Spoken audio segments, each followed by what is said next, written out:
কিছুমান মানুহে প্ৰায় সকলো সময়ত দুখী থাকে। তাৰ কাৰণ নাজানে। কিন্তু এই দুখ থকাৰ কাৰণে মানুহৰ শৰীৰ কেতিয়াবা মানসিক অশান্তিত ভোগে। এই ৰোগৰ কোনো ঔষধ পোৱা নাযায়। আজি আমি কথা পাতিম মানুহ কিয় দুখী থাকে আৰু দুখী থকাৰ কাৰণসমূহ কি কি। নম্বৰ 1, ৰাতিপুৱা দেৰিকৈ উঠা। আপুনি হয়তো 10ৰ পৰা 11 ঘণ্টা টোপনি যায়, কিন্তু আপোনাৰ তেনেকুৱা নালাগে যে আপুনি অতিৰিক্ত শুৱে। যুক্তৰাষ্ট্ৰৰ নেশ্যনেল গৱেষণাত কোৱা হৈছে 24ৰ পৰা 64 বছৰ বয়সৰ মানুহ সুস্থ থকাৰ বাবে 7ৰ পৰা 9 ঘণ্টা শুৱাটো যথেষ্ট। সেইবাবে ৰাতিপুৱা সোনকালে উঠিব লাগে। নম্বৰ 2, অকল নিজৰ বাবে চিন্তা কৰা। আপুনি যদি অকল নিজৰ বাবেই চিন্তা কৰে তেনেহ'লে আপুনি দুখী থাকিব। কাৰণ আপুনি ভাবিব, মই সেইটো কিয় নাপালোঁ। জীৱনটো অকল নিজৰ বাবে নহয়। APJ আব্দুল কালামে কেতিয়াও নিজৰ বাবে ভবা নাই। APJ আব্দুল কালামে দেশৰ বাবে কি কৰি গৈছে সেয়া আপোনালোকে নিশ্চয় জানে। সেইবাবে অকল নিজৰ বাবে চিন্তা কৰিব নালাগে। নম্বৰ 3, নিজৰ কাম সময়মতে নকৰা।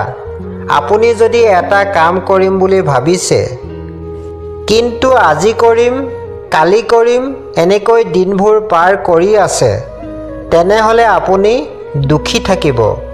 কাৰণ সময়ৰ কাম সময়মতে নহ'লে সেই কাম কেতিয়াও নহয়। সেইবাবে সময়ৰ কাম সময়মতে কৰাৰ চেষ্টা কৰিব। নম্বৰ 4, পৰামৰ্শ দিয়া। নিবিচাৰিলেও পৰামৰ্শ দিয়া মানুহ বহুত আছে।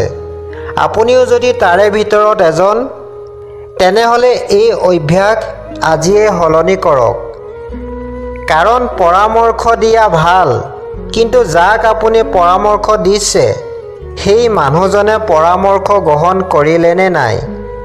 যদি সেই মানুহজনে পৰামৰ্শ গ্ৰহণ কৰিছে তেনেহ'লে আপোনাৰ ভাল লাগিব, আৰু যদি পৰামৰ্শ গ্ৰহণ কৰা নাই তেনেহ'লে আপুনি দুখী থাকিব।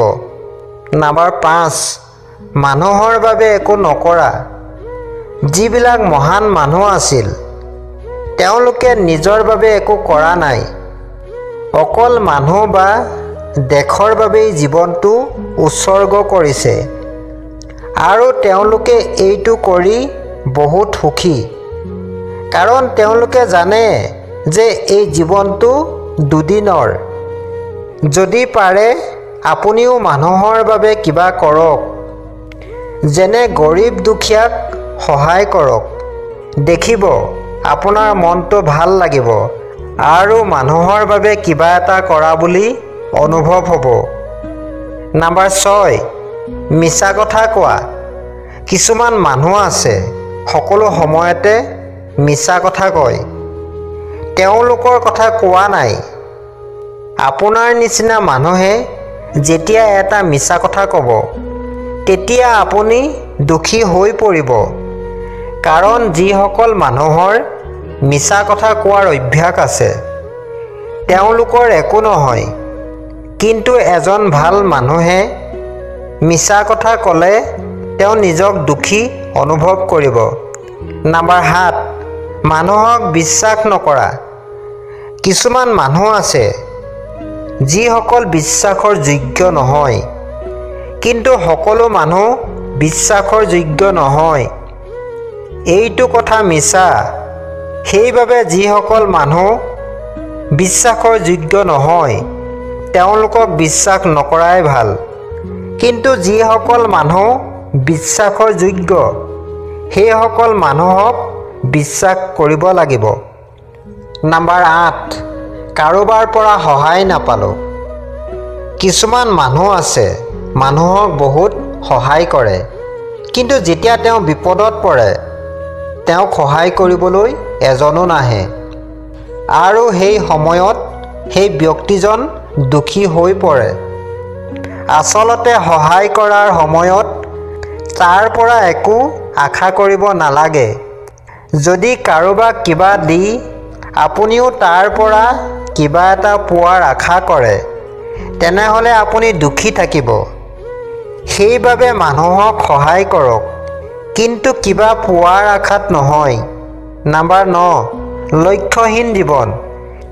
জীৱনত কিবা এটা লক্ষ্য থকাটো অতিকৈ প্ৰয়োজন। কিছুমান মানুহৰ লক্ষ্য থাকে, মই ডক্তৰ হ'ম। কিছুমান মানুহৰ লক্ষ্য থাকে, মই ইঞ্জিনিয়াৰ হ'ম। কিন্তু আপোনাৰ জীৱনত যদি কোনো লক্ষ্য নিৰ্ধাৰণ কৰা নাথাকে, তেনেহ'লে আপুনি দুখী থাকিব।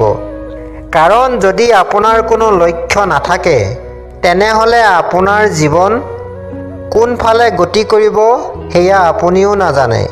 সেইবাবে জীৱনত লক্ষ্য নিৰ্ধাৰণ কৰক। নম্বৰ 10, বেছি চিন্তা কৰা। মানুহ মাত্ৰই চিন্তা আছে, কাৰোবাৰ কম, কাৰোবাৰ বেছি।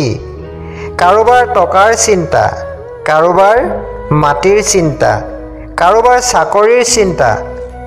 কিন্তু অহা কালিৰ বাবে চিন্তা কৰি আজিৰ জীৱনটো নষ্ট কৰি আছে। সেইবাবে কালি কি হ'ব সেয়া কালি দেখা যাব। আজিৰ দিনটো ভালদৰে উপভোগ কৰক। ভিডিঅ'টো চোৱাৰ বাবে সকলোকে ধন্যবাদ জনালোঁ আৰু মোৰ চেনেলটো ছাবস্ক্ৰাইব কৰিবলৈ নাপাহৰিব।